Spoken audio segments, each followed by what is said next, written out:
먼저 오늘 발표는 제목이 도산 사상의 재인식과 21세기 홍사단 운동의 방향이라고 되어 있고, 오늘 발표해 주실 분은 공지된 대로 홍사단 교육운동본부 상임대표를 맡고 계시고, 부산교육대학에서 오랫동안 교편을 맡고 계시다가 지금 명예교수로 계신 심성보 상임대표님으로부터 특강을 듣는 시간을 마련했습니다. 먼저 심성보 상임대표님 모시는 힘찬 박수를 한번 보내주시기 바랍니다.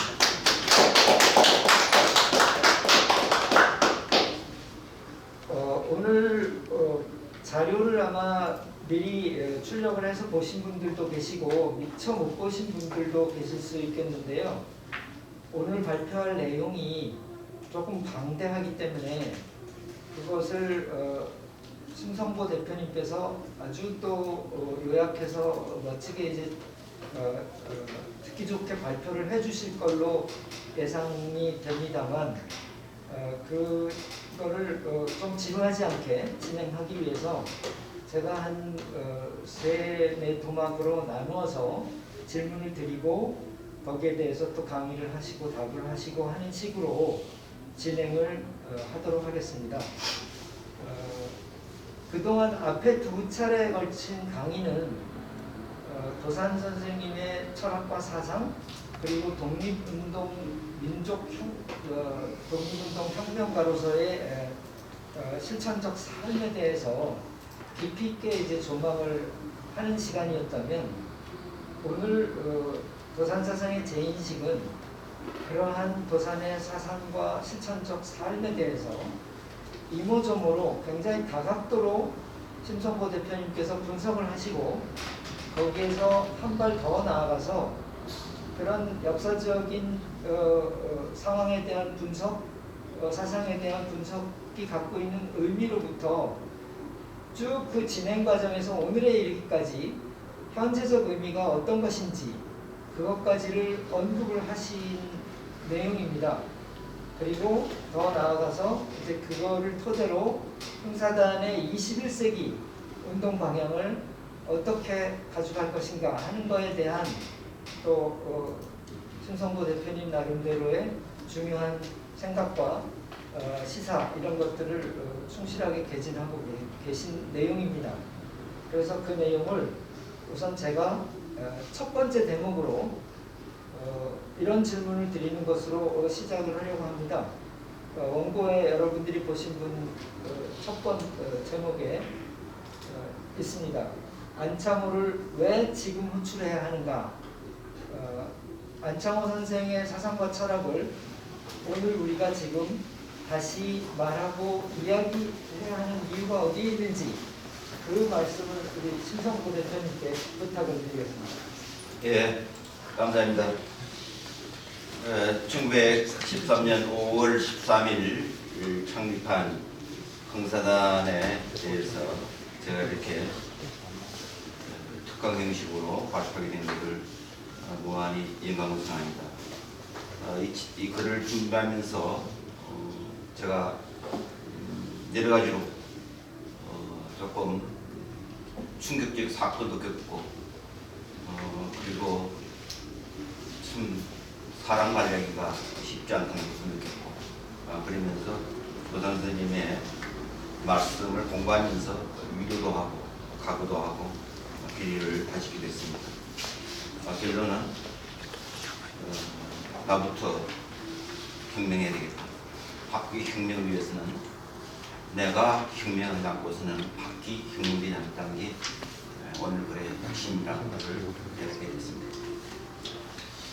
제가 도산상을 왜 지금 투자하는가에 대해 제목에서 나왔지만, 주 1위를 보게 되면 21세기 홍사단 운동이라는 말은 20세기 홍사단을 넘어선다는 의미를 담고 있다. 20세기 홍사단의 탄생 의미는 봉건사회를 넘어서는 근대사회를 추진시키는 시대 정신이었다 한다면, 21세기 홍사단 운동의 새로운 방향은 20세기 홍사단 운동의 미완의 근대적 프로젝트를 완성시켜야 되는 과제, 즉 지행합일 문제, 제주 독립과 건설 등과 함께 21세기를 새롭게 개두던 과제, 양극화 문제, 생태 문제 등을 구현해야 되는 프로젝트를 끌어안아야 하는 이중적 과제를 포괄하는 시대적 의미를 담고 있다고 봅니다. 이런 차원에서 지난번에 1회에서 박재준 박사님께서 도산사상을 지행합의를 위한 애계자 사상으로 지각하면서 도산의 이상촌 모금층 건설의 현대적 지혜를 주장하는 애계타 안창호의 삶과 사상, 2020년에 나온 측의 발간과 함께 지난번 3대 운동본부에서의 특별 합동관계에서 발표는 흥사단운동의 방향 정립에 매우 중요한 전환을 가져왔다고 봅니다. 그리고 독립운동 혁명가인 학계의 전문가인 신용화 교수님께서 도산 정신을 좌우를 아우르는 대공정신이라고 정리하고 그동안 이것이 소수의 주장에 머물렀던 대공주의 목소리를 정당화하면서 이를 둘러싼 논란을 순식간에 잠재우는 효과를 발휘하였다고 봅니다. 교히 이를 중심부 사상으로 등극시키는 학계의 원로 교수가 이런 발언을 했다는 것은 중대한 의미가 있다고 좀 봤습니다. 신 교수님이 도산 안창호 평전 최근에 나온 책과 함께 3등 본부에서 특별 강좌를 통해서 지난번에 대공의 역사의 사실과 근거 1926년 7월 상해 3일당 연설을 통해 학문적으로 대공주의 논란을 평정한 것은 제가 평정했다고 했습니다. 흥사단 운동의 방향 정립에 결정적 기여를 했다고 평가할 수 있습니다. 특히 애기에타 정신은 흥사단 내부 사람들에게 인격 수양을 위해 그리고 대공주의는 흥사단 외부의 인사들에게 대동 단계를 강조한 것으로서 초점은 다르지만 이 모두가 내외를 아우르는 사상의 힘을 확인하는 기회를 가졌습니다. 두 분의 특별한 강의는 흥사단 관우에게 중요한 학습 기회를 제공하는 것과 함께 흥사단 운동의 새로운 이념 정립에 새로운 분기점을 마련해 줬다고 저는 감히 말하고 싶습니다. 관우도 아닌 후배자인 두 분이 높은 식견과 안목으로 객관적 위치에서 도산 사상을 정리한 것은 매우 의미 있는 작업이었습니다. 두 분의 발표에 다시 한번 고개 숙여 감사드립니다. 최근 흥사단 제주도 지구에 입단한 제주도 법학과의 신영인 교수님께서 마을공화국 주장을 한 것은 국가공화국을 넘어서 기초 단위의 민주주의와 자치를 주장하며 도산의 이상촌들을 끌어들인 것은 흥사단 지구 활성화에 중대한 기여를 할 거로 봅니다. 이것이 제가 21세기 흥사단 운동의 방향을 얘기하는 중요한 얘기고 신용인 교수님이 지난 서울지구에서 특강을 주로 들은 바가 있습니다. 그래서 우리 사회 전반적 상황, 도산을 왜 지금 호출해야 되는가에 대해서 간단하게 정리하면 보수와 진보의 극단적 대립, 진영 논리에 매몰려 사회적 전망 수준이 상당히 취약한 수준이다. 도덕적 시민성과 정치성의 시민성의 분리다. 이런 이중적 모습이 시민사회의 리더십이 붕괴되고 있고 새로운 신뢰 회복이 좀 시급하다. 코로나 팬데믹 사태에 극복을 해야 되는데 이거를 발생시킨 자연 파괴를 불러온 근대적 문명에 대한 근원적 성찰이 필요하다. 생태의 조망이 절실한 위기 상황이다. 그래서 이제 생태적 마을 공동체의 복원이 시급하다. 잃어버린 마을을 찾아야 된다. 그동안 국가 발전을 통해서 마을이 소멸되고 실종되었습니다. 그 잃어버린 마을을 국가 성장과 함께 다시 재발견하지 않으면 코로나의 근원적 해결이 안 된다고 저는 보았습니다. 예, 바이러스는 다 자연 파괴에서 나왔기 때문에 재난과 감염병 위기 사태에 직면하여 다양한 비위와 폭력도 난무합니다. 특히 가난한 사람에게는 먹고 살기 위해서. 또 한편에 군사적 긴장 고조로 인해서 한반도 평화위기는 더욱 가속화되고 있습니다. 그동안에 미국이 그랬고 중국이 그랬고 일본이 그랬습니다. 이 강도국의 삼국의 소용돌이 속에서 100년 전에 그 상황이 재현되고 있다고 좀 보여집니다. 각자 도생에 몸을 잡고 각국대성으로 인해서 세계적 공동체의 붕괴 조짐을 보이고 있습니다. 이런 면에서 흥사단이 도산 선생이 100년 전에 그 요동치는 그 시대에 개항을 맞이하는 그 시기에 어떤 고민을 했을까 하니까 저는 마음이 두근거리는 마음입니다. 그런데 지금 흥사단은 기로에 놓인 흥사단, 갈림길에 놓인 흥사단은 21세기 문명을 이끌어갈 대한 주체 세력이 상당히 취약하다고 좀 봤습니다. 그리고 흥사단의 오랜 역사 주택으로 전국적으로 물리적 공간은 지구는 많이 확보되어 있으나 세상을 이끌어갈 정치적, 정신적, 문화적, 교육적 리더십은 취약한 수준입니다. 지역의 마을에서 리더십을 발휘하지 못하고 있는 곳도 적잖게 있습니다. 각 지구가 있음에도 불구하고 어느 단체보다도 막강한 지구가도 있고 건물이 있음에도 불구하고 제가 볼 때는 그런 취약한 수준이라고 좀 봤습니다. 도산 사상을 현대적으로 재인식하여 새로운 전망, 정치, 경제, 문화, 교육 등 각양의 대안을 제시해야 되는데 흥사단은 이런 대안 하나하나를 전혀는 아니지만 거의 제시하지 못하고 있지 않는가 하는 생각을 가집니다. 부자 몸조심한다. 어떤 면에서는 그런 거 아니겠는가. 코로나 팬데믹 위기 상황은 그런 점에서 100년 역사의 전환적인 계기를 맞이해서도 이 기회를 활용하면 좋겠다. 코로나 팬데믹 위기 상황은 하늘에 내린 반전의 기회임에도 이 기회를 대전환의 기회로 이용하지 못하는 흥사단 운동의 지도력 부재, 각 지구와 탐로를 이끌어갈 리더십 취약을 보이고 있다고 저는 진단합니다. 지도부의 자정 교체에도 불구하고 준비 안 된 흥사단 운동, 지도할 사상과 주체가 취약합니다. 지도부와 간혹의 대단한 각오와 길이가 요청되고 있습니다.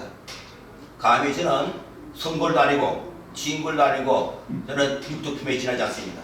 육두품이 선골, 진골에 치여가지고 제대로 활동하지 못한다고 한다면 저도 중심에 서지 못하게 한다면 어떻게 젊은 사람이 자리할 수 있겠는가.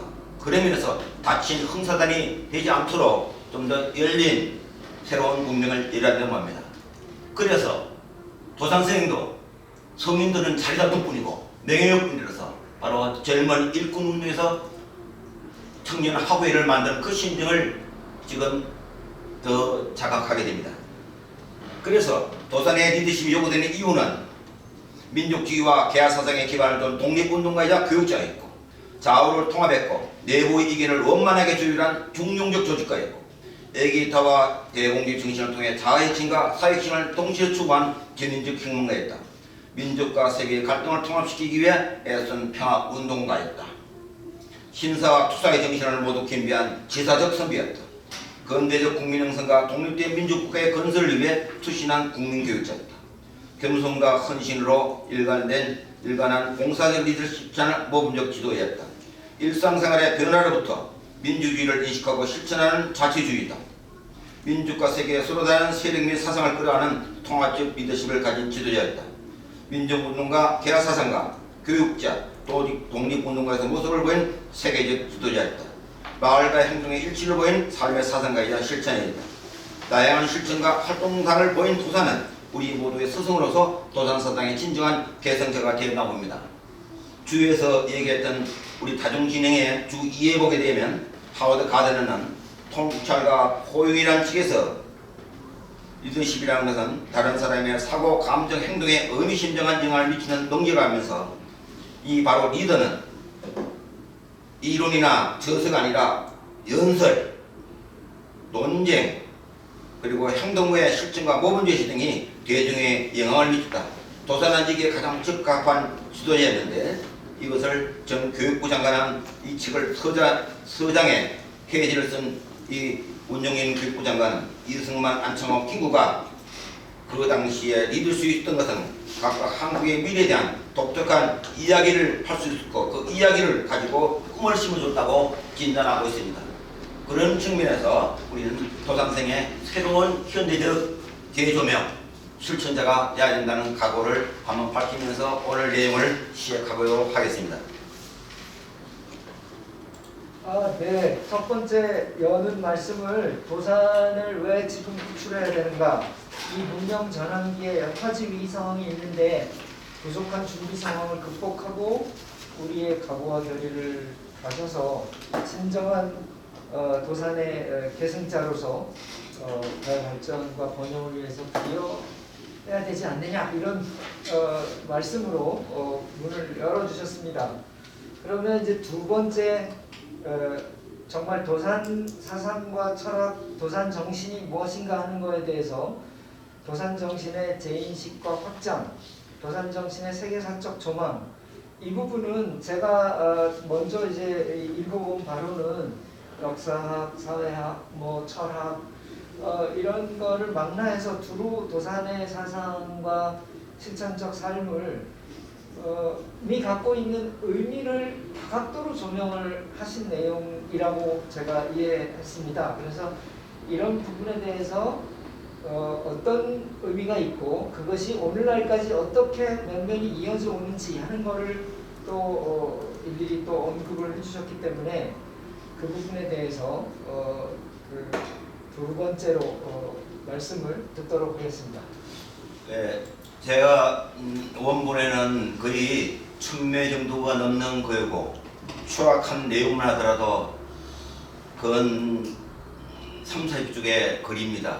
그래서 이 짧은 시간에 다 얘기할 수 없었고 그래서 지금부터는 압축된 중요한 얘기만 골라가지고 핵심적인 것만 짧게 얘기하도록 하겠습니다. 대전환기를 맞이한 조선사회와 국권상실 그리고 흥선한 창립 한국 근대사에서 19세기는 정말 매우 중요한 전환기입니다. 개항을 둘러싼 19세기 중엽 조선사회는 여러가지 면에서 급격한 전환을 거듭했습니다. 그 당시에 세도 정치가 있어서 삼중의 문란이 핍박했고 지방마다 밀란이 들끓었습니다. 그리고 지도자들은 사색당파 헐뜯는데 바빴고 이러면서 내외적으로 엄청난 진통을 느낍니다. 한마디로 근대를 준비하는 데 있어서 그 당시에는 상당히 갈팡질팡했던 것 같습니다. 제가 정리한 3대 세력, 위정척사사상, 대문을 중심으로 하는 위정척사사상, 둘째 논리는 근대에 개혁을 하고자 하는 개화사상, 민씨 정권을 둘러싼 개화사상, 물론 급진개화파와 온건개화파, 우리는 같은 정면을 잘 알고 있습니다. 3.1천하가 끝난 셋째 논리는 동학사상입니다. 저는 지난번 박 소장께서는 동학사상에 대해서 가소평가하고 있습니다만은 저는 똑같은 개화사상과 함께 중요한 사상으로 등극시켜야 된다고 보는 사람입니다. 저는 그런 면에서 위정척사상과 개화사상, 이 동학사상, 이 세 사상이 각축 언론했는데 이거를 모아줘야 되는데 이 모으는 권력을 잡은 사람에 있어서 순종이나 고정은 리더십을 발휘하지 못했고 이 대응하는 세 세력은 근대를 둘러싸고 서로 사는 갈림길에서 각자 단합하지 못했습니다. 이런 상황 속에서 마지막 단락에 나온 대로 대한인 국민의 총리장으로 활동하던 도상이 왜 흥사단이라는 단체를 창립했을까? 저는 이런 문제에 대해서 고민하지 않습니다.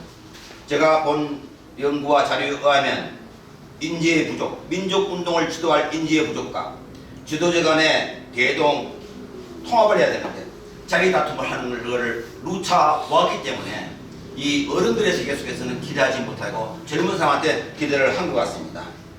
그래서 도사는 망명생활과 항일운동을 하면서 대동당제를 분열하고 대립하는 형태에 있어서 도산생은 마음이 무척 애달팠다고 합니다. 그런 면에서 흥사사를 키우는 일을 했다고 봅니다. 저는 그러면서 대동단계를 하는데 그 단합하지 못하는 이유는 결국은 헐뜯고 비난하고 성실하지 않고 이런 문제가 있다고 좀 보았고 그걸 통해 가지고 결국은 독립운동을 해야 된다는 생각을 했는데 이런 반통일적인 연대 가지고는 자주 독립을 하지 못한다는 생각을 한 것 같아요. 그런 면에서 흥사운동은 개인 소양의 목표가 아닌 완전 독립을 정치해서 민족국가 건설을 하는데 그런 기초운동으로서 거대한 건축물에서 내 기초가 튼튼하지 않으니까 이러면서 기초 튼튼하게 하는 면에서 우리는 흥사단을 세웠던 것 같아요. 그런 면에서 흥사단이 단순한 인격 수양에 머물지 않고 그 수양된 힘을 가지고 자주 독립국가를 만든다는 거죠. 그러니까 시민단체라든가 카운슬링 단체가 아닌 거고 종교단체가 아닌 거죠. 그렇게 했다고 좀 봅니다. 이어서 그런 면에서 우리는 장기전에 대비하고 그런 장기전 대비하기 위해서 갖추어야 될 도덕적 인격, 무실 역행, 충용감은 바로 혁명하기 위한 가져야 될 내면적 자질이죠. 우리는 그동안에 이 내면적 자질을 상당히 우습게 여기고 나 바깥의 제도 혁명에 많은 투신을 했던 것 같아요. 그러나 제도가 어느 정도 완성해 가면서 그 제도를 지키기 위해서는 내적 자아가 튼튼하지 않으면 바로 혁명을 완성 못한다는 것은 이미 근대 사회를 말하는 도산의 통찰력이라고 봅니다. 지금 그런 면에서 상당히 우리가 다시 또 아주 귀하게 봐야 된다고 합니다. 그런 면에서 근대 만들기와 문명 개혁에 있어서 힘을 길러야 된다. 덕을 길러야 된다. 지력을 길러야 된다. 체력을 길러야 된다. 이런 말씀을 많이 하지 않은가. 그들은 나를 사랑하는가 주 5일 보면은 먼저 그대가 건진한 인격이더라. 거디지어 너는 내 나라를 죽인 원수이다.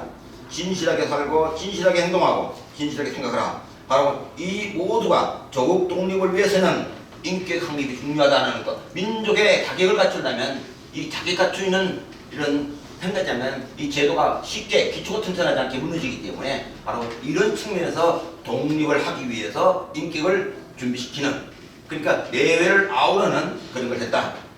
그런 면에서 개조가 필요하다. 문명을 바로 세야 된다. 이게 형성되지 않으면 행복하지 않다. 그러니까 행복, 문명, 개조 이게 다 얽혀 있는 거예요. 그런 면에서 상당히 높은 식견을 가지고 있었다. 이렇게 보여주고요. 현대적으로 해석하게 되면 그런데 오늘날 근대로 이행 과정에서 대한민국은 식민화, 분단, 전쟁의 고착화를 침입게 되면서 미완의 근대를 완성해야 되는데 우리가 척결해야 될 근대, 완성해야 될 근대 이 이중지까지가 지금 있기 때문에 수동적 근대화를 멀리하고 적극적 근대화를 내세워야 되는데 100년이 지난 지금 100년 전에 척사유정파, 개화파, 동학파에 분열된 역사 가오를 지금 범하고 있지 않는가.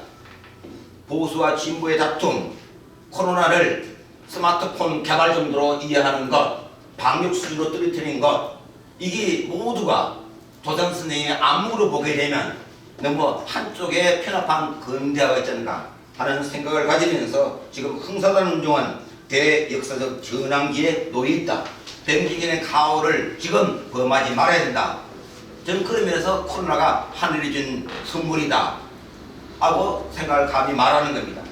그래서 이 시기에 서로 다른 근대화 길, 다음 단락에 보게 되면 이 두 개의 길인데 갑신정변 이후 위로부터의 계획과 바로 통합농민전쟁에서 비롯된 아래로부터 혁명, 이 위로부터 혁명과 아래로부터 모아가지고 하는 게 국가 권력인데 이 국가 권력을 매설거리도 힘이 없으니까 살상을 하고 엄청난 이 민을 살상하는 이 바로 국왕을 바치려면 백성이 바쳐야 되는데 이 백성을 오히려 처단하니까 결국은 일제 식민지로 넘어간 것은 이 지도부의 잘못된 판단이었고 이렇게 리더십이었다.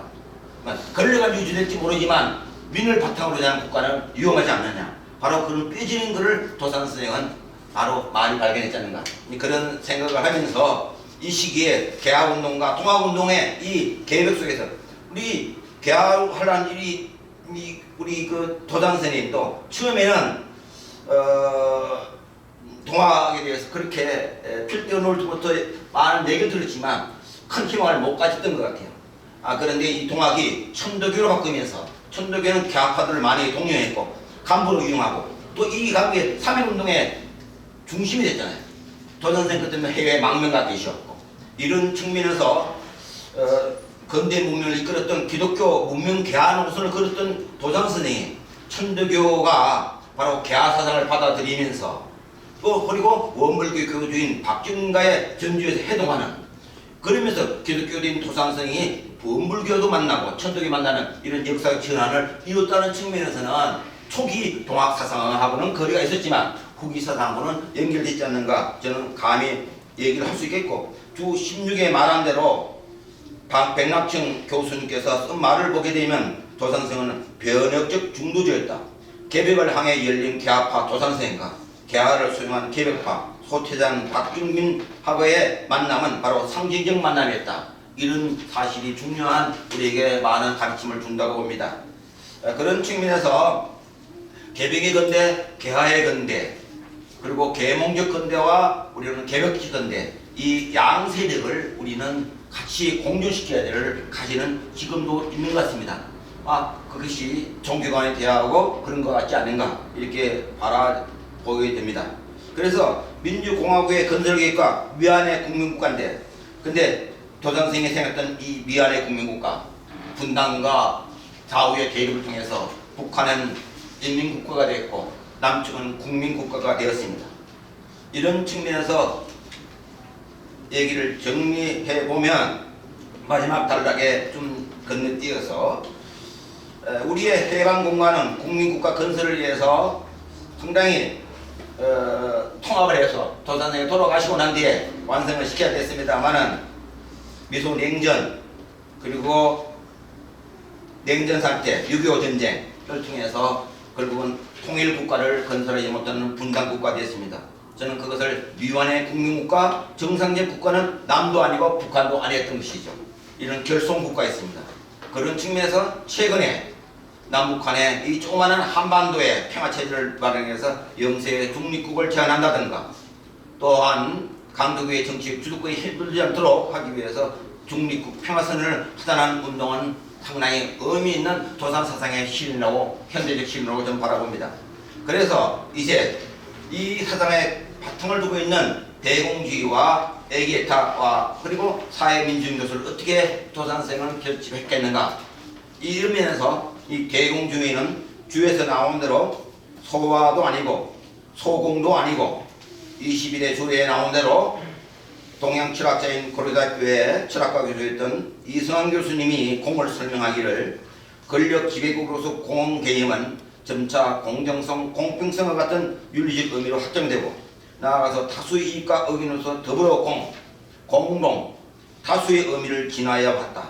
동양의 공개념은 지배 권력은 공정, 공평에 형사되어야 하며 또한 모든 자격을 갖춘 사람들이 더불어 참가할 수 있어야 한다는 복합적 의미가 있다고 한다면, 우리의 대공, 공은 소공이 아니라고 한다면 공평, 공정 그리고 다수의 공공체 의미를 가지고 있는 의미로 확대해야 된다고 한다면 그게 바로 현대적인 도산선생의 그렇게 아니겠는가 이렇게 바라봅니다. 따라서 이런 면에서 중간에 여러가지 얘기가 있습니다만은 이런 사상이 결국은 조수왕의 상균주의로 영향을 미쳤다고 보고, 조수왕은 법학자이기 때문에, 법률가이기 때문에 도산생보다 나이가 어렸고 그런 측면에서 상당히 법조문으로 이렇게 잘 정리해서 도산사상의 영향을 받았지 않는가 하는 게 우리 흥사단 이사장님, 박만규 이사장님의 연구 결과입니다. 제 생각이 아니고요. 이제 이런 측면에서 우리의 대공주의는 이렇게 인데, 그 다음 단락으로 이 대공주의 구현은 이은숙 도산수린 원장 이 선생님의 카톡 대화, 이 글을 쓰기 위해서 이은숙 선생님하고 제가 여러 번 대화도 하고 카톡 대화를 했습니다. 만나서 얘기하고, 그분의 얘기는 대공주의 구현은 에기아타의 철학적 인식을 토대한다. 에기아타는 말이 60의 마지막 생애에서 쓴 말이지만 일관되게 쭉 이끌어왔던 기본적인 철학적 기반이 바로 대공주의로 통했고, 그것이 정치적인 단체로 민주공화국으로 나타났다 한다고 한다면 상당히 도산선생님은 상당히 공부도 많이 했지 않는가 하는 생각을 가집니다.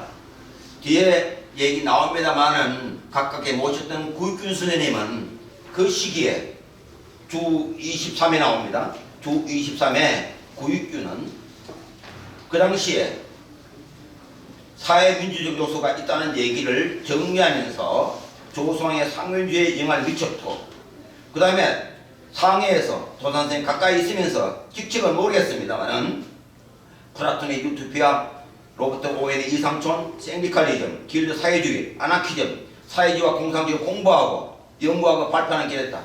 도산선생님의 연설문은 다 이 학습한 있었기 때문에 그런 말을 하늘에서 들어서 기도해서 나온 건 아니다 하는 면에서 이렇게 보이진 않지만 역시 학습 공생 때 동명학습이 그래서 난 것 같다 하는 생각을 가지니까 결국은 도산의 나중에 이상촌, 모범촌은 바로 로버트 오웬의 사상을 냈다는가. 오웬은 산업혁명 이후에 술주정비도 많고 게을르고 그리고 신뢰도 안 하고 이런 노동자의식이 없기 때문에 산업혁명을 완성 못한다는 걸 보면서 이상촌을 만들었고 인격학교를 만들었어요. 야, 이렇게 보니까 우리가 도선생님이 그 시기에 상당히 세계사의 흐름을 잘 파악하고 있었고 그런 자료를 가지고 있었다. 그거는 상해에서도 그랬고 그 다음에 미국에서 그랬다. 그런 측면에서 이 근거를 하나하나 밝혀내는 것이 우리의 과제입니다만은 여하튼 우리는 대공주의와 애개타가 바로 이런 사회민주주의 요소로 끌어들였다. 바로 민족주의가 좁은 의미의 민족주의가 아니라 바로 넓은 의미의 민족주의이기 때문에 사회민주주의를 끊어낼 수 있다. 그런 생각을 하면서 우리의 이은수 선생님은 주 22에 나옵니다만은 조선생의 철학을 유학과 실학, 기독교 사랑과 프로테스탄트 윤리에 기반하고 있다고 카톡에 저한테 말씀을 주셨으니까 이걸 지지하든 지지하지 않든 우리가 조선생에 대해서 좀 더 새롭게 보는 안목을 생겼다 하는 생각을 가졌습니다. 그런 면에서 제가 도살의 애기에다 정의시는 여성 철학자인 한나 아렌트가 독일의 나치를 피해서 미국에서 공부했던 한나 아렌트가 자기 사랑과 세계 사랑은 분리되지 않는다는 것 하고도 맞물리면서 우리의 동양 철학인 위기지학과 위인지학이 따로 있을 수 없다는 이것도 다 연동되지 않는가 라고 생각을 했습니다. 여하튼 이런 점에서 북유럽의 이 철학을 연구했던 괜국대학의 최기인 교수님이 도선생님의 얘기를 풀어나면 실용적 이중주의 아니냐, 개인주의와 사회주의의 유념 결합 아니냐 라는 면에서 해석도 여지가 있지 않는가 라고 생각이 됩니다. 여하튼 지금 우리의 정치는 여당과 야당, 보수와 진보의 극단적 대립을 보이고 있고 녹색당조차 들어설 여지가 없는 이런 현실에서 우리의 문제는 상당히 미로를 걷고 있다. 가시밭길이다 라는 생각을 하면서 우리가 현재 있는 이런 부동산 문제, 교육 망공론, LH 문제도 다 도단생이 살아계시면 통합을 이뤄낼 그런 모습이 아니겠는가 라고 생각하는데 과연 우리는 도단생이 말했던 이런 문제를 현재 논의하고 있는가 라고 할 때 어떤 면에서는 제가 이 발표하는 게 너무나 깨어진 거죠. 지금은 LH 부동산 문제를 어떻게 할 것인가, 토지 문제를 어떻게 할 것인가 이렇게 논의를 해야 되는데 이제 지금 이런 얘기를 하고 있다고 한다면 상당히 새삼스럽기도 하고 너무 떼어진 거죠. 그러나 늦은 게 시작이라고 우리는 코로나가 우리 다시 이렇게 논의하는 장을 만들었다고 봅니다. 여하튼 우리는 이 문제가 교육 주체에만 문제되고 사회정책과 맞물려 있고 정치사회계획과 맞물려 있고 용광 조절 문제가 있고 이 다 얽혀있는 문제이기 때문에 우리는 이런 문제를 어느 한쪽에 매몰되어 있는 문제가 아니라 이 종합적인 문제를 도산성이 있었다 한다면 같이 풀어봐야 될 상황이 아니었느냐. 그게 바로 좌우를 아우르는 그런 대안적인 리더십을 말하지 않았겠는가 하는 생각을 합니다. 여튼 이 시기에 인민과 민족 그리고 국민의 탄생의 시기인데 다음 단락으로 넘어가면 시간이 자꾸 가서 더 빨리 줄여야 되겠습니다. 이 시기에 한참 그 끝에 단락에 넘어가면서 여하튼 이 시기에 우리 도장생은 민이 주인이고 황제라고 추천했다는 거, 그 시기에 민이 주인이고 민이 황제라고 하는 말은 엄청난 혁명적 발언이 있을 겁니다.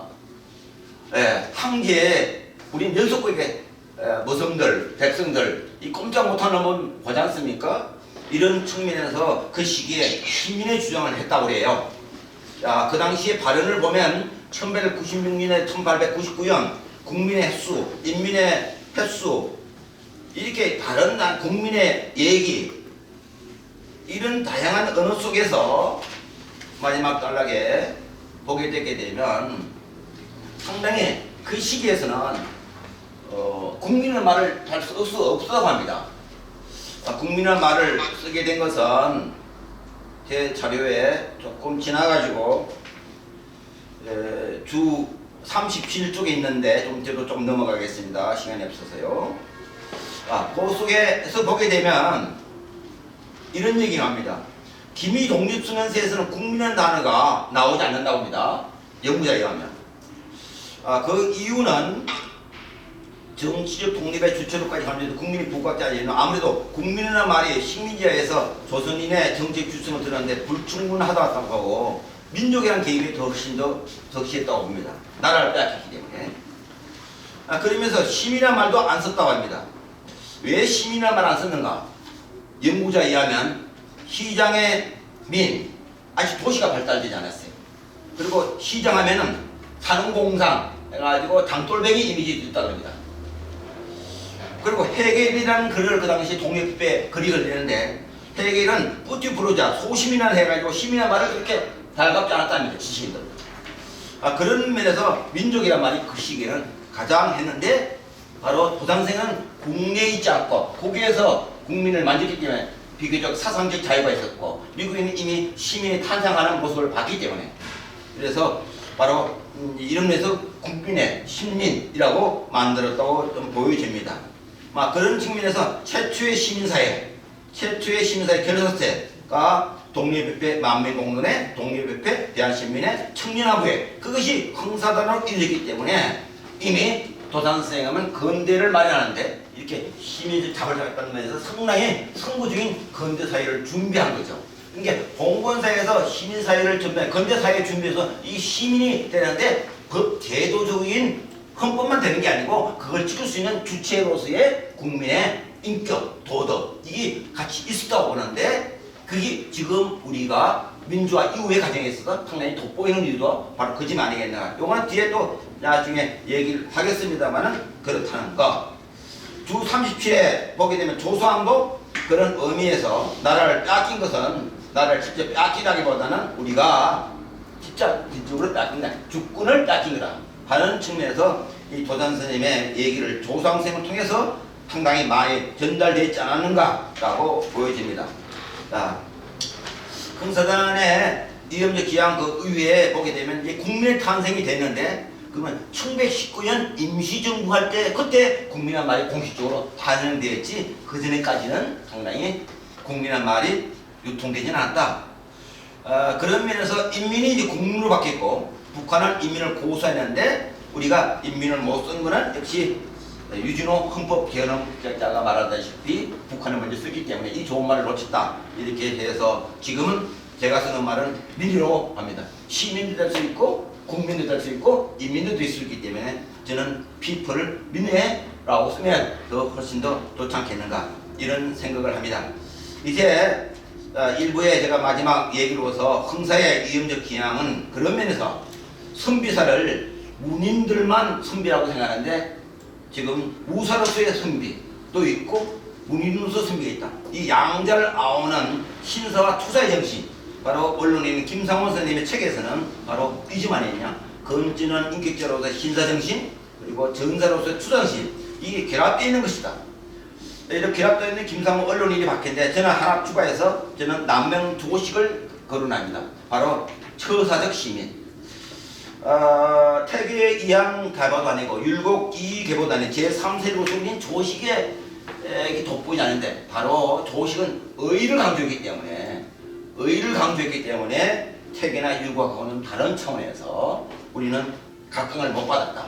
하는 면에서 최근에 연구에 하면 이 처사적 삶 간에도 나갈 때도 나가고 깨끗하게 물려진 뒤로 물러서는 이 물러섬의 정치 그래서 제가 우리 도당 선생은 때로는 임시정부에서 내무장도 맡았지만 노동국장으로 말단직에 맞는 거 때로는 아무것도 맞지 않는 거 때로는 자리가 때문에 아예 물러서는 거 그거를 청년들에게 새로운 인물을 기대할 만한 거 이거 바로 처사적 삶에서 받았지 않는가.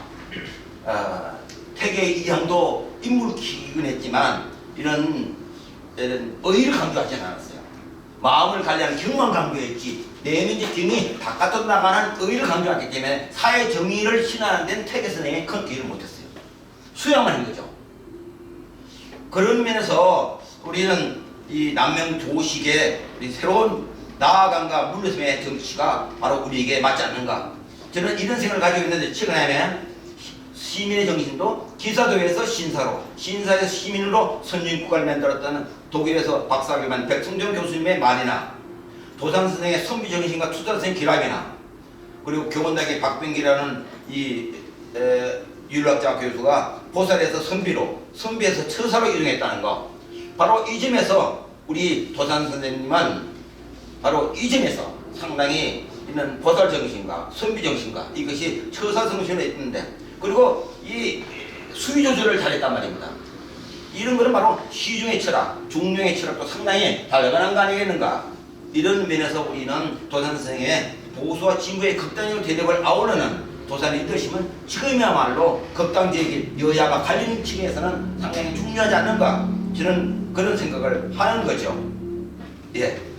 네. 그렇습니다. 제가 이제 부탁을 드린 부분이 여기까지 홍사단의 이념적 기초, 거기까지를 우선 좀 이념적 제안까지를 말씀을 해주십사고 부탁을 드렸어요.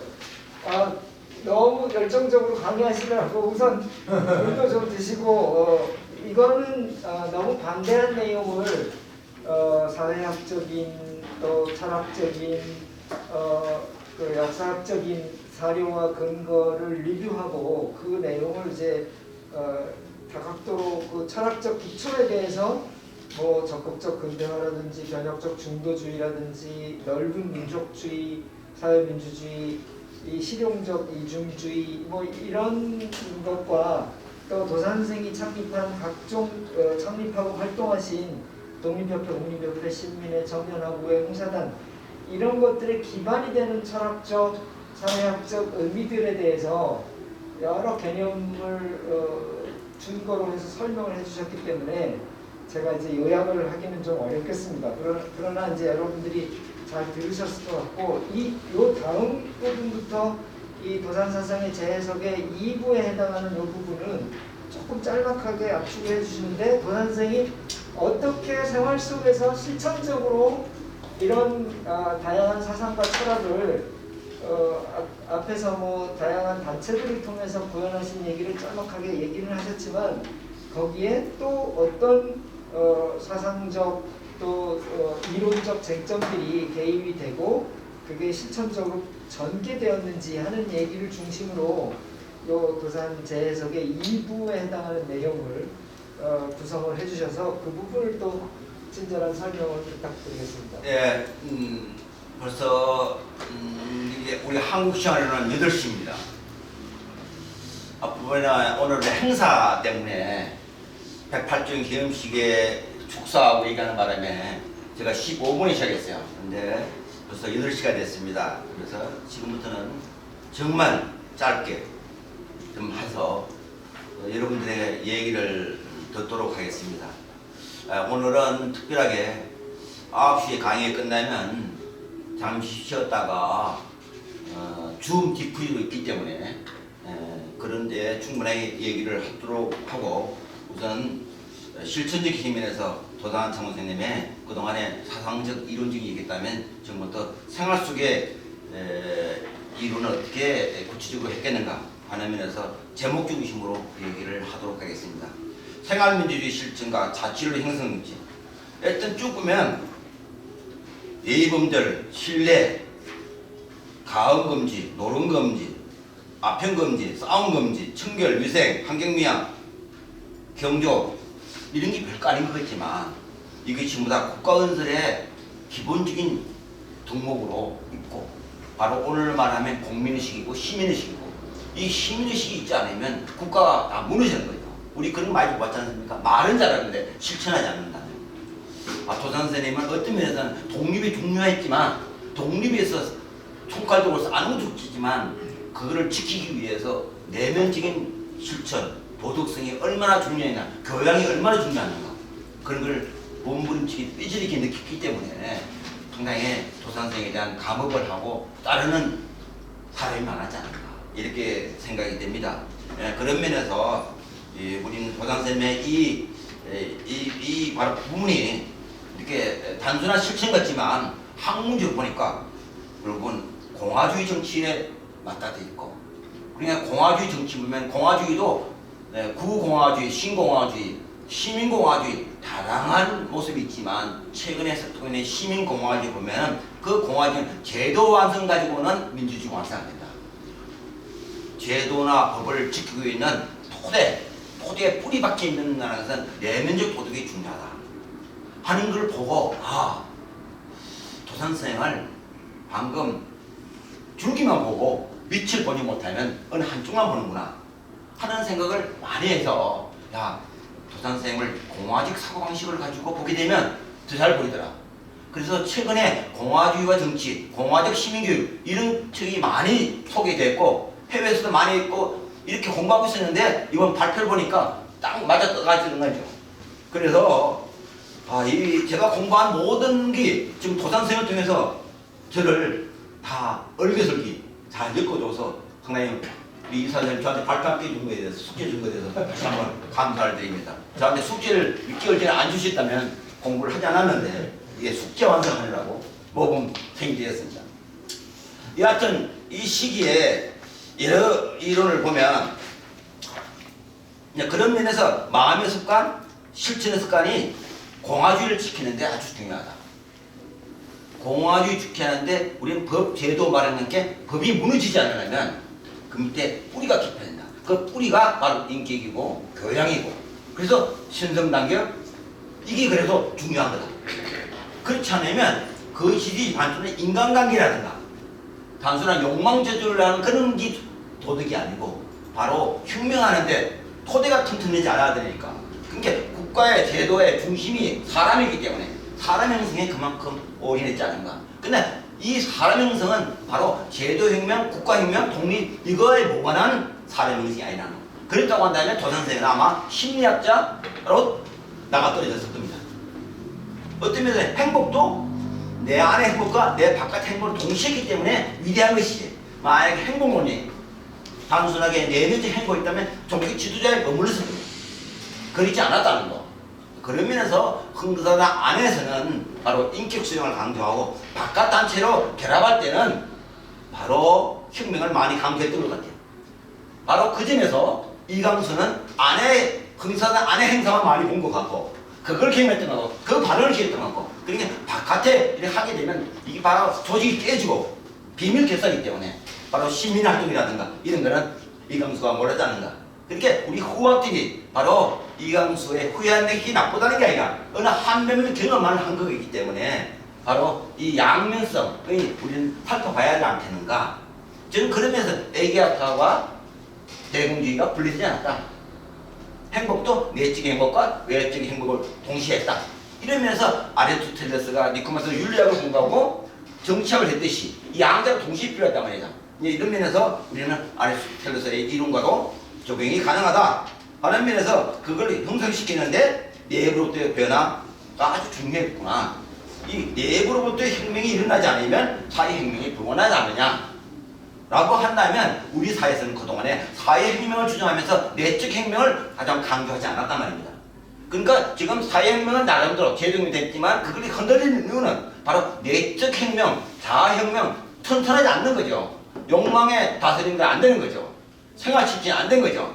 그런 면에서 지금 생활민주주의가 잘 안 된 거. 그동안에 공격적 민주주의, 폭로적 민주주의를 했지만 그처럼 내적인 행복을 하려면 이렇게 생활민주주의, 가정혁명 그런 면에서 도전생이 참 부부 애가 좋았다 라는 생각을 하니까 간디라든가 마르틴 루터 가정 문제가 상당히 시끄럽다고 해요. 가부장적으로.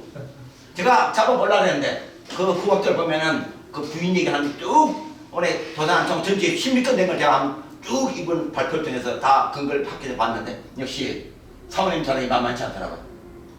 이런 측면에서 가정혁명이 안 되면 사회혁명이 안 된다는 거. 저는 이제 이 나이에 들어서 깨닫게 됐습니다. 제가 젊을 때는 민주화운동한다고 가정을 무시하고 그랬는데 지금 보니까 제가 요새 마을운동을 열심히 하는데 동네운동하는데 역시 가정의 평화가 없으면 안 되고 마을은 가깝기 때문에 우리 집사람과 같이 가야 되기 때문에 그게 얼마나 중요한지를 이제 나이 70이 넘었으면서 깨닫게 되었습니다. 어쨌든 이런 면에서 공무원장 현안의 연설, 연설이 이렇게 별거 아닌 것 같아도 공화주의에도 이렇게 연설을 이렇게 강조하네요. 전번에 박재준 박사님께서는 연설하면서 그게 곧 자기의 생각이 된다. 자기의 최고의 도전생에 영향을 미친 사람 누구냐는데 본인이다. 그런 얘기를 자기 변화를 자기 말하면서 배우자도 그런 경향이 있는데 이 점에 있어서 이 공론회장 그 시기에 지식인 공론회장 그리고 평면의 공무장, 그리고 개화파를 중심 시인하는 개화장이 있고 평면 공무장, 동학 중심으로 하는 거는 평면 공무장이 그 당시 있었다는 거. 그런 면에서 동학 세력가, 그 다음에 독립배정, 만민공명회단 이런 것들이 공로장이 열렸기 때문에 바로 시민사회 태동을 그 당시 봤다는 거. 야, 이런 측면에서 상당히 그 시기에 이미 천부 인근설이 나돌았다는 거, OM책을 봤다는 거, 이것은 그 당시에 이미 새로운 사회에 대한 전망을 면밀히 관찰하고 있었다. 이런 걸 알 수 있었습니다. 여하튼 송옥원 서울대 사회과 지금 명예 포스닥이 있습니다만 그분이 동학도를 근대인의 원행이라고 했어요. 왜냐면 평등하게 했고, 다만 근대인이 원행이긴 한데 동학 자체가 교육을 소홀히 했어요. 싸우다 보니까. 그런 면에서 천도교는 그 점에서 개화파들의 주장, 학습하는 거, 모임, 여기서 노선 수정을 하면서 그 손명이 때 와서 이렇게 노선 변화하면서 결국은 도산선생과 천도교를 만나게 되고, 그리고 이런 것은 상당히 극적인 것이지만 상당히 새로운 변화라고 저는 봤고, 그것이 공론장의 어떤 하브마스의 이론과 무엇이다 하냐 이 말입니다. 자, 그렇게 이어져서 쭉 아무래도 넘어가야 되겠습니다. 그 단락의 마지막에 이제 연설이 공화주의도 많이 중요했고 경청을 강조했고 이런 것들이 듣기 훈련과 연설하는 거 말하는 능력도 이미 이렇게 많이 강조한 거 아니냐라고 생각하면 이게 다 공화의 구성이 되기 위한 자격이죠. 민의 자격. 민족의 자격을 갖추려면 이런 태도를 갖춰야 되는 거죠. 그런 면에서 다음 단락에 나온 대로 제 핵심은 사람다움과 시민다움의 공존하고 제가 결론 내렸습니다. 우리는 사람은 됐는데 시민이 안 됐단가, 시민은 됐는데 사람 안 됐는데 도장생은 양자를 아울르지 않았느냐 라는 측면에서 계명대학교 사학과 교수인 김영규 교수님께서는 시민공화주의 시민교육 이런 말을 썼습니다. 시민공화주의 시민교육. 이런 면에서 이렇게 정리할 수 있을 것 같습니다. 저는 그런 면에서 사회구조와 인성구조가 분리되지 않는다는 것은 에릭 프롬의 일찍이 얘기했고, 인정철학을 했던 악셀 호네트가 지금 살아있습니다. 하버마스 사이는 이거는 인격과 민주주의 결합 주장했어요. 저는 민주주의를 제청하면서 인격과 결합한 사람을 거의 못 봤습니다. 저를 보면 힘 교수는 너무 도덕주의 이식이야 이런 말을 많이 들었습니다. 그래서 아니 민주주의 하면서 도덕질이 아니면 어떻게 돼요? 내가 도덕질 하란 말입니까? 거짓말 하랍니까? 우리 술 먹으면서 말 좀 조심합시다. 신 교수는 그거는 시골에 가면 주먹질도 하고 술을 하니 그걸 가지고 뭐 이렇게 민주한 사람들이 이런 얘기하면서 제가 깜짝 놀라서 아니 학교 교사가 되면서 그렇게 인권의식 없으면 어떻게 됩니까?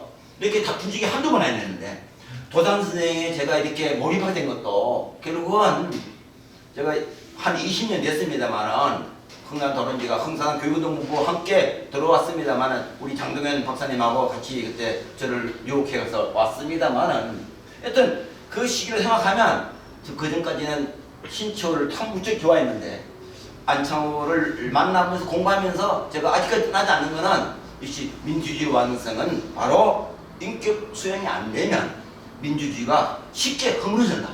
쉽게 반동금이 나온다. 그래서 러시아 혁명도 러시아 혁명의 문화혁명이 안 되기 때문에 결국은 안 되지 않느냐. 다른 면에서 자아혁명과 사회혁명은 분리되지 않는다. 그래서 인간교육과 인성교육과 시민교육은 분리지 않는다. 인간적 성숙을 내 인성교육과 정치적 성숙을 내 시민교육에 우리는 따로 있다. 제가 우리 흥사단 내부에서도 이 양쪽에 갈려있어요. 제가 이거 결합하려고 무던하게 애썼는데 완전한 양자를 통합하는 그런 얘기를 하는 사람이 많지 않았어요. 젊은 사람들은 거의 인성교육에 관심 없었어요. 그리고 좀 대학 다닐 때 운동을 했다는 사람은 또 마찬가지였어요. 그런데 주로 나이 많으신 분들은 인성교육 강조하고 이게 소양단체 아니냐. 근데 그분들하고 2차 가서 맥주 한잔 먹으면 항상 저보고 자꾸 나무라요. 근데 인성교육이 제대로 안 된 거죠. 어떻게 보면은 그렇게 다 혼내켜요. 야, 그래서 혼내키는 게 인성교육인가? 이런 의문도 좀 가졌어요. 저는 그래서 이 양자가 잘 통합이 안 됐구나. 그런 면에서 중첩이 있는데도 불구하고 중첩지대를 발견 못했지 않느냐. 저는 흥사단이 우리 사회의 축소판으로 생겼습니다. 야, 그래서 그 다음에 저는 그렇게 봤기 때문에 이제 우리 이사장께서 인생론으로서 대공주의와 경생론으로서의 대공주의 이 양자 다 결합하자는 그 발견은 중대한 발언을 받고 우리 처음에 10년 전에 인생 행복론 주장할 때 벌써 지금 배부르게 행복론이냐 라고 해서 초창기에 제가 상당히 불편했어요. 지금 쭉 보면 이제 행복도 양자를 아우르는 행복이다 하는 면에서 대공주의와 결합된 행복론 그리고 인생론과 결합된 거 그러니까 인생론과 경생론이 분리되지 않아야 되는 거죠. 그런 이상국가를 건설했다는 면에서 제가 뜨내전 공부를 하게 되었습니다. 여하튼 그 다음에 연대로 국민과 세계 시민도 마찬가지죠. 국민 형성을 한다든가 세계 시민한데 우리는 지금 세계 시민주의자로서의 도산을 바라볼 수 있지 않는가 라고 생각을 했습니다. 야, 그런 측면에서 얘기하고 우리의 그만 민족주의 전통이 강해요. 우리 또 흥사단.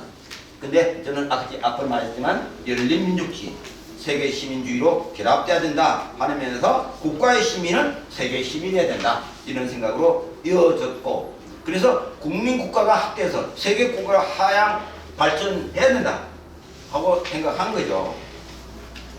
그래서 애국심은 양면성을 가지는데 애국심 중요하죠. 다친 애국심은 되지 않는다. 세계 정의를과 결합하는 애국심이 된다. 그래서 그 단락에 끝나는데 세계 시민주의적 애국심이 필요하다.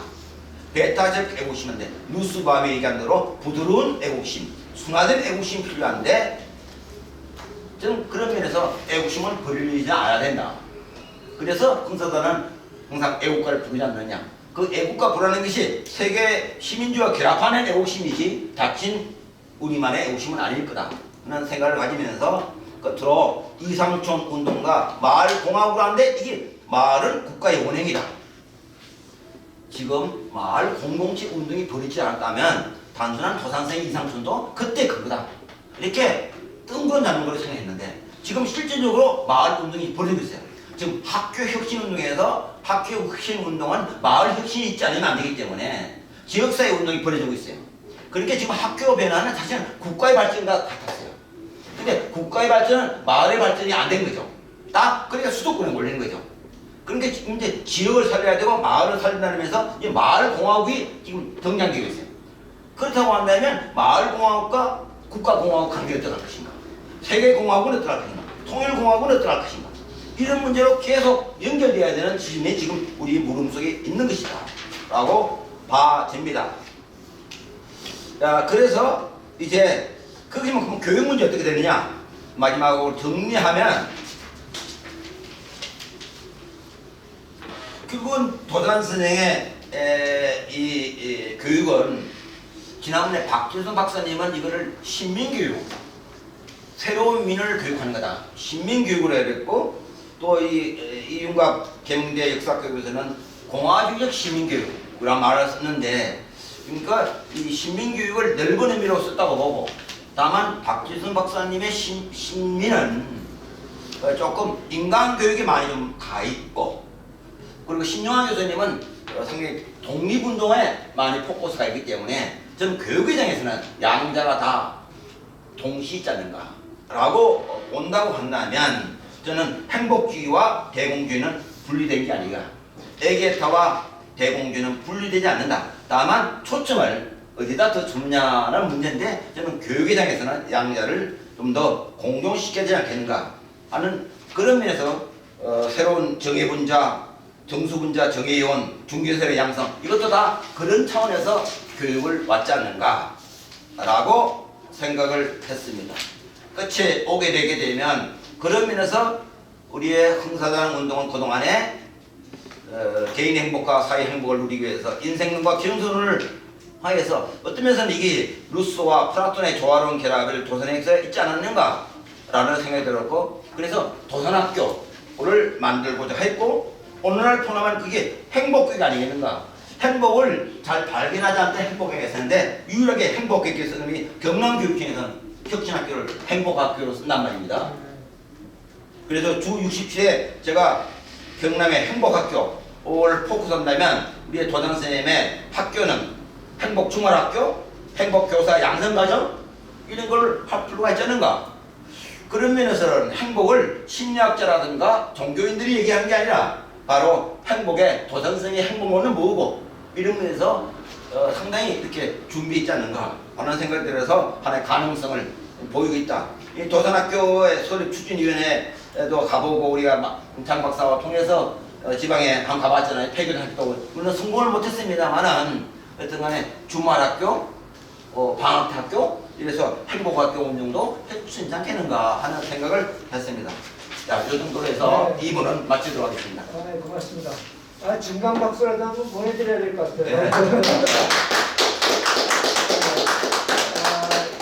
워낙 방대한 내용이기 때문에 이거를 짧은 시간에 조금 무리성에도 불구하고 열정적으로 이렇게 말씀을 해주셔서 도산 선생님의 당시의 이제 생활 민주주의를 비롯한 어떤 실천적 삶이 오늘날 각 분야에서 다양한 양태로 어떻게 발전적으로 진화해서 연계되고 있는지까지를 또 말씀을 해 주셨습니다. 이제 끝으로 마지막 남은 게 흥사람 운동의 전망과 방향, 이래서 처음에 말씀하신 21세기 흥사람 운동의 내용을 무엇으로 어떻게 채워나갈 것인가 하는 것에 대한 이제 시사가 풍부한 내용들을 끝으로 이제 말씀해 주셔야 되는데 마지막으로 하이라이트가 되겠는데요.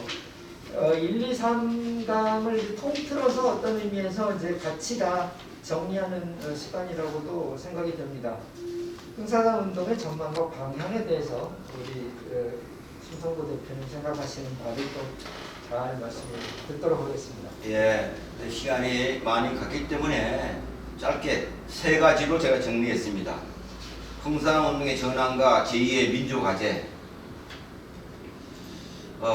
이게 민주주의가 직선도로가 아니고 굽을 그리는 가시밭길 같아요.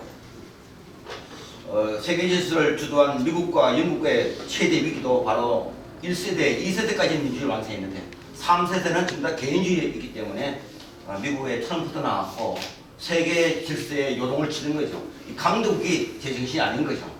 그런 면에서 한반도의 촛불혁명을 거쳤던 대한민국이 새로운 제2의 혁명을 잘 달성해야 되는 과제는 바로 변방에서 온다.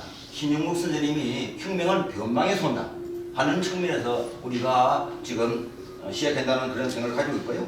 흥사단 운동의 이 100년 속에서 정의로운 행복한 공동체를 위해서 지금 우리는 국가 모델을 복지국가냐, 공정국가냐, 공평국가냐, 돌봄국가냐, 녹색국가냐, 자주국가냐, 통일국가냐, 영세중립국가냐 이 대한국가론이 있습니다.